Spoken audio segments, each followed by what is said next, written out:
Liver damage మూలంగా వచ్చేటువంటి పసరికలు అనేది ఒక ముఖ్యమైన అంశంగా మనం చెప్పుకోవచ్చు. పసరికలతో పాటుగా కడుపులో కుడి పక్కన పైభాగంలో నొప్పి ఉండడం కానీ, పసరికలతో పాటుగా చలి జ్వరం రావడము, ఒళ్ళు దురదలు ఏర్పడము, ఇవన్నీ కూడా ఒక విధంగా మనం లివర్ డ్యామేజ్కి లక్షణాలుగా తీసుకోవచ్చు.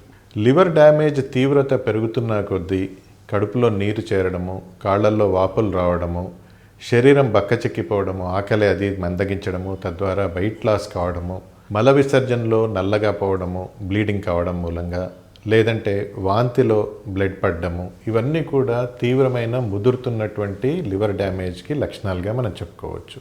ఇటువంటి లక్షణాలు కనిపించిన వ్యక్తిలో మనం కొన్ని రక్త పరీక్షలు, ముఖ్యంగా లివర్ ఫంక్షన్ టెస్ట్ అనేది చేస్తాము. రక్త పరీక్ష, ఈ లివర్ ఫంక్షన్ టెస్ట్ కానీ, దీంతో పాటుగా మరికొన్ని సిరలాజికల్ టెస్ట్లు, రక్త పరీక్షలు చేయడం మూలంగా లివర్ యొక్క డ్యామేజ్ ఎంత తీవ్రంగా ఉంది, పసరికలు ఎంత తీవ్రంగా ఉన్నాయి, అదేవిధంగా లివర్ డ్యామేజ్కి గల కారణాలు ఏంటి అనేవి మనకు వివరంగా తెలుస్తాయి.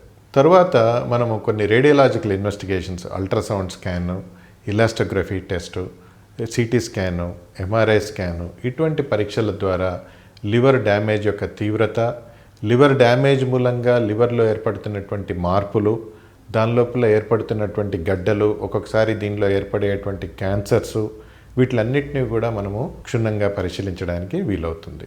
దీంతో పాటుగా ఎండోస్కోపీ విధానాలు కూడా, ముఖ్యంగా అపర్జీయ ఎండోస్కోపీ ద్వారా లివర్ డ్యామేజు, లివర్ సిర్రోసిస్ యొక్క తీవ్రత కూడా మనకి తెలిసే అవకాశం ఉంటుంది. సో ఈ విధంగా రోగికి ఉన్నటువంటి రోగ లక్షణాలు, వాటితో పాటు ఉన్నటువంటి ఇతరత్ర సైన్స్ అండ్ సిమ్టమ్స్, దీంతో పాటుగా బ్లడ్ ఇన్వెస్టిగేషన్సు, రేడియోలాజికల్ ఇన్వెస్టిగేషన్సు, ఎండోస్కోపీ పద్ధతుల ద్వారా లివర్ డ్యామేజ్ అయిందా, అయితే ఎంత తీవ్రంగా అయింది, ఎంత ముదిరింది, ఇవన్నీ విషయాల్ని మనం క్షుణ్ణంగా పరిశీలించడానికి వీలవుతుంది.